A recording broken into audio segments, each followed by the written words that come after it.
Assalamualaikum warahmatullahi wabarakatuh. Seluruh yang hadir pada Zoom pagi ini. Terima kasih untuk pre-opening tadi yang sudah dilakukan oleh Bapak Denny. Itu sangat memberikan inspirasi bahwa apakah kita sudah bermanfaat untuk orang lain. Itu kayaknya keyword yang memang harus kita miliki masing-masing.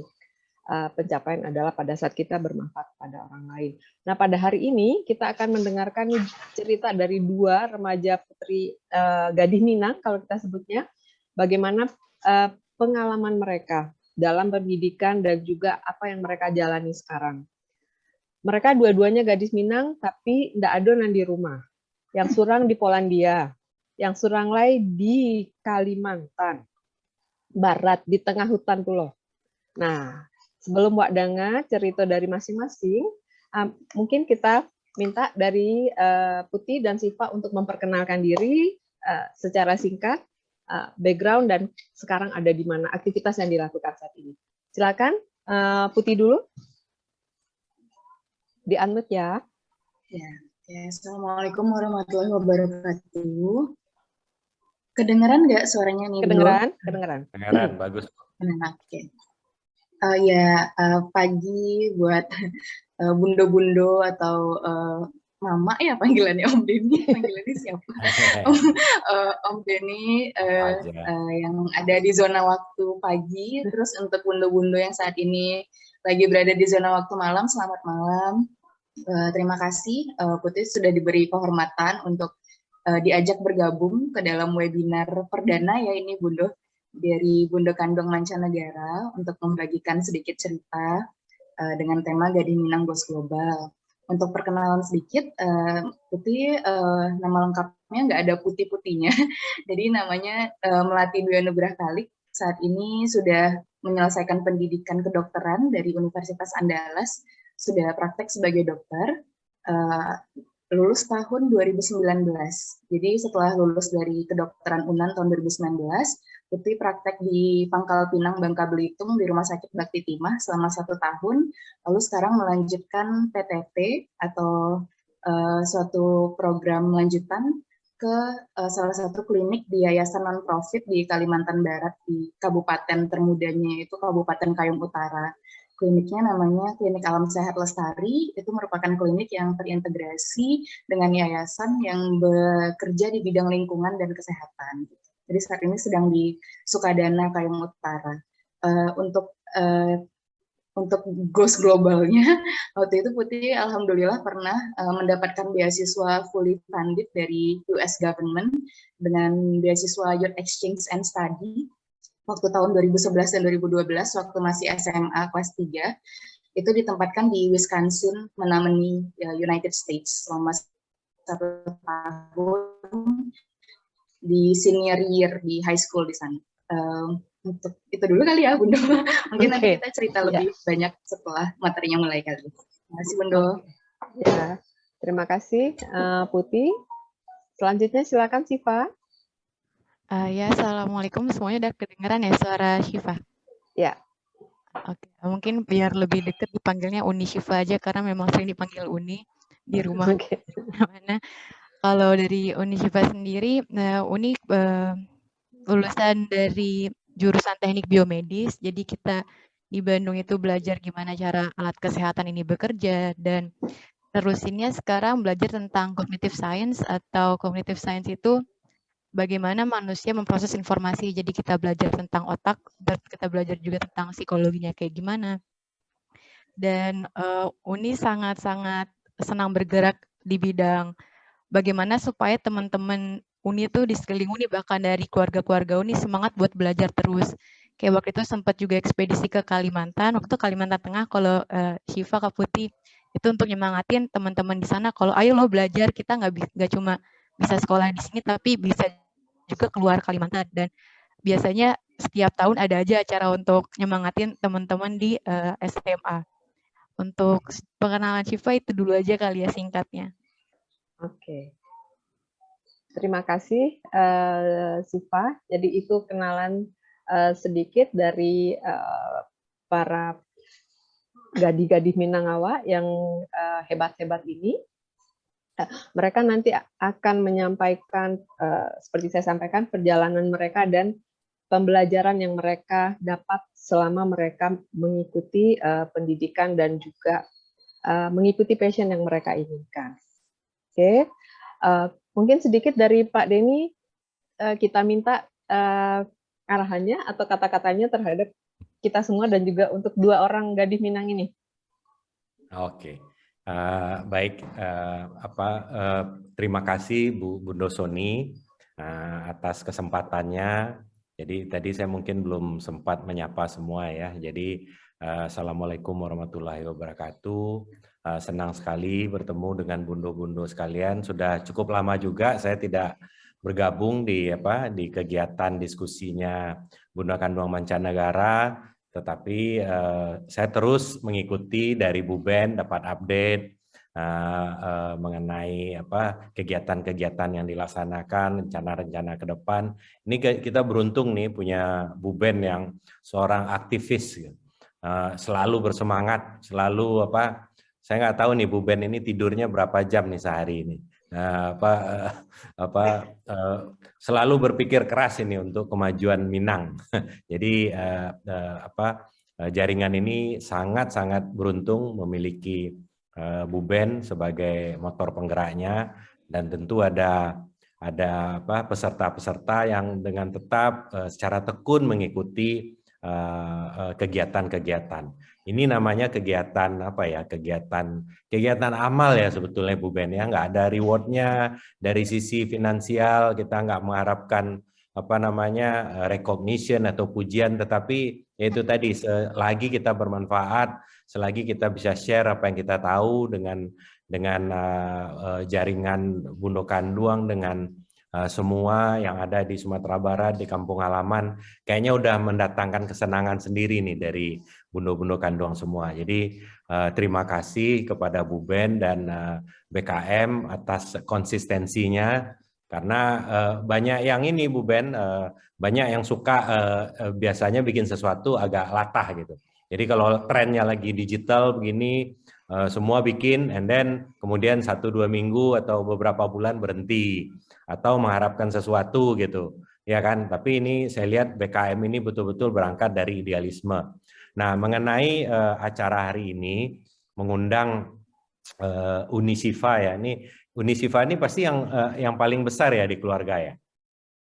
Ya, nah biasanya panggilan Uni ini kan untuk adik-adiknya ini. jadi udah terbiasa dipanggil Unisifa, nggak apa-apa kita panggil Uni juga, sama Putih ya, dengan Putih. Nah, jadi generasi penerus itu penting supaya kualitas kehidupan kita lebih baik, ya kan? Jadi semuanya itu berangkat dari keluarga. Dimanapun kita berada, negara manapun, itu kalau dia membangun bangsanya itu maju, pasti mulainya dari keluarga, ya kan? Kalau keluarganya, anak-anaknya sudah sukses, nanti sekitarnya itu akan ketularan. Apalagi keluarga yang besar. Saya sendiri tertua dari 8 bersaudara. Nah, jadi tekanan mentalnya itu kadang-kadang juga kuat. Jadi orang tua selalu bilang dulu waktu sekolah, kamu harus sukses ya, kamu harus jadi. Kalau enggak nanti adik-adiknya nanti akan mengikuti itu. Kalau kakaknya positif, adik-adiknya juga akan terpengaruh, dan sebaliknya gitu. Nah, jadi kita sebagai orang Minang, orang yang budaya timurnya kuat, ikatan keluarga itu sangat penting. Sebetulnya sama, di Amerika juga sama. Cuma memang ininya berbeda gitu. Sifat kekeluargaan di negara-negara barat itu berbeda. Tapi banyak sekali, Bu Ben waktu dulu Denny di New York ya, banyak sekali culture di barat itu yang sebetulnya Islami gitu loh. Ya kan, walaupun mereka tidak menyebut mengait-ngaitkan dengan agama. Misalnya keinginan untuk membantu sesama manusia. Itu kan sangat Islami ya. Jadi dari kecil anak-anak itu dari elementary sudah diajarkan. Jadi waktu dulu Indonesia ada bencana, saya lagi di New York, tiba-tiba saya dengar aja tuh ada komunitas yang kita nggak tahu, nggak kenal, itu menggalang dana gitu loh untuk Indonesia. Nah itu kan kita jadi, loh orang nih bagaimana ya, kita itu kadang-kadang suka salah paham melihat negara-negara, kadang-kadang apalagi yang tidak terlalu tahu persis, itu sering kadang-kadang membenci negara A, negara B gitu. Padahal kalau kita lihat masing-masing, kalau kita berangkat dari perasaan sebagai sesama manusia ya, dan agama kita kan juga mengajarkan kan saling mencintai sesama manusia, apapun latar belakang dan agamanya. Itu sebenarnya semua tidak ada yang bertentangan dengan nilai-nilai Islam. Jadi artinya kita menjadi, katakanlah sekarang Siva dan Putih sudah menjadi global citizen karena udah kemana-mana kan, itu tuh tidak ada yang bertentangan dengan nilai-nilai kita. Ya paling kita hidup, kalau makan kita mesti nyari yang halal, ya kan, kita tidak minum alkohol. Kalau kita kasih tahu orang menghormati kok, ya kan. Jadi orang juga akan maksa-maksa kita, jangan mentang-mentang kita tinggal di negara barat, di negara musim dingin kita harus ikut-ikutan minum alkohol, nggak juga, kasih tahu saja, I'm a Muslim, I don't drink this, gitu. Jadi mereka akan sangat respect. Nah, jadi selamat datang di sebagai global citizen ya untuk Uni Siva dan Putih. Dan dari sisi umur teman-teman masih jauh panjang ke depan dan banyak sekali yang bisa dilakukan. Tidak hanya terkait dengan bidang keilmuannya, artinya kedokteran. Kalau Siva tadi di biomedis ya S1-nya, tapi kemudian terus dan sains itu menjadi kunci yang tadi itu. Bagaimana kita hidup lebih baik, itu kuncinya adalah di sains. Jadi bukan berarti bidang-bidang ilmu yang lain tidak penting. Saya sendiri sarjana ekonomi juga penting, accounting juga penting, yang lain-lain juga penting. Tetapi kalau tanpa sains yang kuat, Indonesia tidak akan bisa maju sebagaimana negara-negara lain. Karena disinilah lompatannya. Indonesia saat ini, ekonomi kita nomor 16, kita anggota G20, itu karena Tuhan sayang sekali dengan Indonesia, kita kaya dengan sumber daya alam. Makanya ekonomi kita itu nomor 16. Tetapi kasih sayang Tuhan itu tidak selamanya terus-menerus ada kalau kita tidak menghargai. Artinya apa? Itu bagus untuk start, itu bagus untuk apa yang kita perlukan saat ini, tetapi tidak bisa terus-menerus seperti itu. Coba teman-teman perhatikan, ada nggak negara di dunia saat ini yang maju, yang modern karena kekayaan alam? Coba Putih sama Siva mengamati nggak? Ada nggak negara karena dia kaya, kemudian dia menjadi maju dan modern? Kaya kekayaan alam. Ada nggak? Katakanlah negara maju sekarang siapa? Jepang, Amerika, Inggris, Korea Selatan, Jerman. Dia sekaya Indonesia nggak kekayaan alamnya? Kayaknya enggak ya. Nah, jadi artinya apa? Mereka itu bisa maju karena sumber daya manusianya.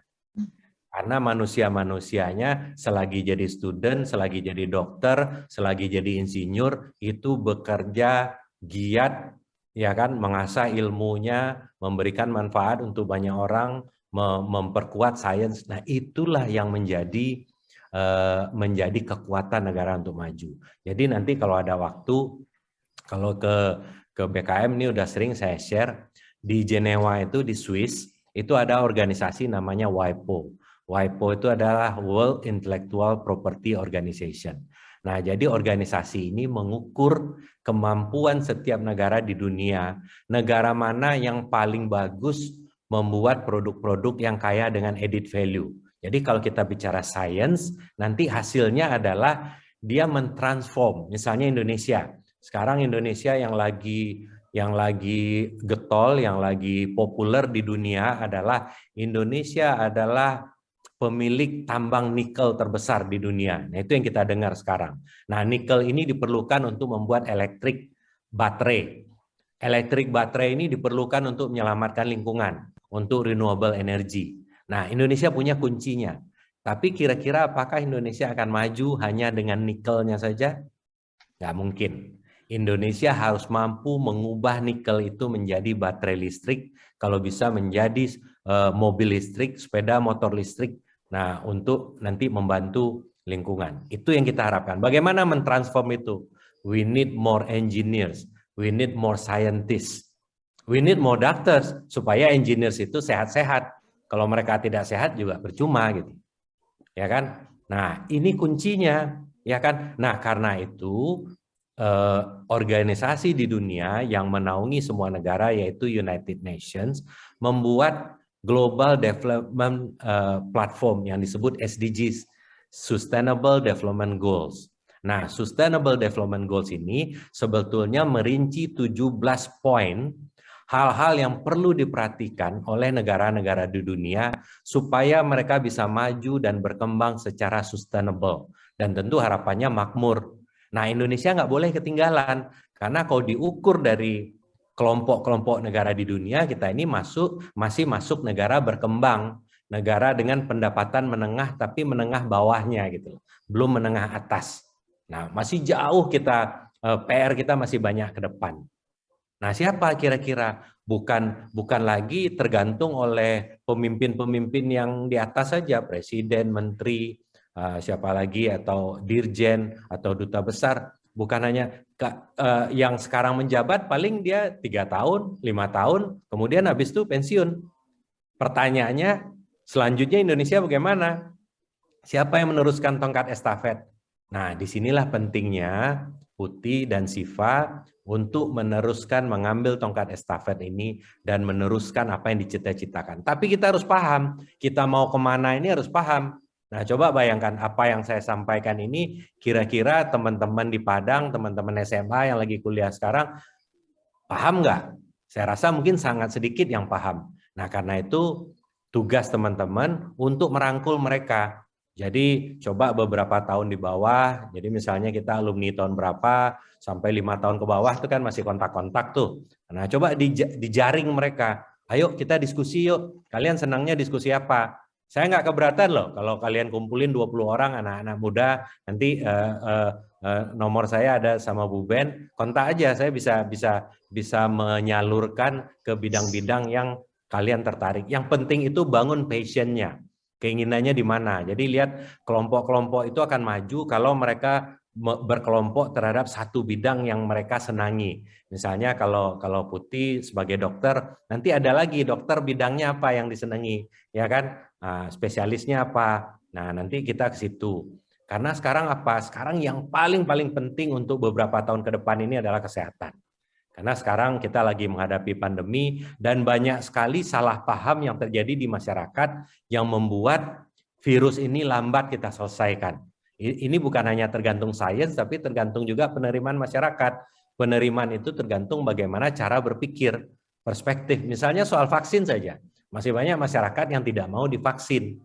Bukan hanya di Indonesia, di Amerika juga nggak kalah seru tuh urusan vaksinasi. Nah, ininya kita. Untuk sekarang ini kesehatan yang paling penting karena kita tujuannya adalah menyelamatkan supaya tidak banyak orang yang kena, tidak banyak orang yang meninggal. Karena nanti kita akan masuk kepada kondisi lost generation, di mana anak-anak mudanya meninggal, guru-guru meninggal, orang-orang potensial meninggal, sehingga negara itu bisa jatuh, penerus tongkat estafetnya itu nggak ada. Karena banyak yang meninggal karena kena COVID misalnya. Nah, ini harus kita bantu sama-sama. Jadi mungkin itu ya Bu Sony, himbauan saya itu saja, selamat untuk Unisiva dan Putih yang sudah berprestasi. Seperti saya sampaikan tadi, untuk masa depan Unisiva dan Putih saya tidak akan ragu lagi, insya Allah masa depannya baik, masa depannya gilang gemilang dengan apa yang sudah dicapai saat ini. Tetapi yang penting adalah bagaimana kita menularkan apa yang sudah dialami, apa yang sudah dijalankan ini prestasinya ini ke teman-teman kita, ke adik-adik kelas kita yang belum tahu bahwa dunia ini luas, bahwa bahasa Inggris itu penting, ya kan? Jangan malu-malu belajar bahasa Inggris. Saya juga dulu setengah mati belajar bahasa Inggris di Padang. Di Padang paling cuma satu kan, ke lembaga bahasa asing itu kan. Ada beberapa tapi ya nggak banyak lah. Untuk latihan juga sulit gitu. Tapi untuk di Jakarta, di Bandung, di ITB mungkin kesempatannya lebih besar. Kalau kami di Padang itu sulit sekali tuh belajar bahasa Inggris. Tapi alhamdulillah teman-teman sudah berhasil. Nah, tolong ditularkan, diajak tuh. Pokoknya untuk jaringan internasional aja jangan sungkan-sungkan. Kalau Kemlu itu punya 132 perwakilan di seluruh dunia termasuk di Polandia. Nanti duta besarnya baru tuh, nanti saya kenalkan Siva dengan duta besar yang baru untuk Polandia. Kalau dulu Pak Peter Gonta ya, yang sudah pulang dulu, sekarang ini baru akan berangkat ini. Jadi begitu pengantar singkat. Saya mungkin nggak bisa lama-lama, nanti 9:30 saya mesti izin pamit. Tetapi dengan senang hati saya akan bantu kalau ada yang mau kita teruskan. Dan teruskan saja, Bu Ben juga harus ini, Bu Ben. Bu Ben juga harus menginventarisir anak-anak muda, Bu Ben. Jadi mungkin hari ini dimulai dengan Putih dan Unishifa, tetapi ini kita tambah terus. Nanti hari ini kita dapat dokter dan saintis. Next time kita cari lagi yang lain. Dan ini kita kumpulkan menjadi jaringan second generation-nya BKM gitu loh. Benar, dan Denny. Kalau teman-teman mau ikut Y20 juga kasih tahu ya. Y20 itu adalah jaringan G20-nya anak-anak muda di G20. Jadi 20 negara anggota G20 ini ada network anak-anak mudanya juga. Oke, mungkin itu sedikit Bu Ben. Mohon maaf kalau ada yang salah-salah. Terima kasih. Assalamualaikum warahmatullahi wabarakatuh.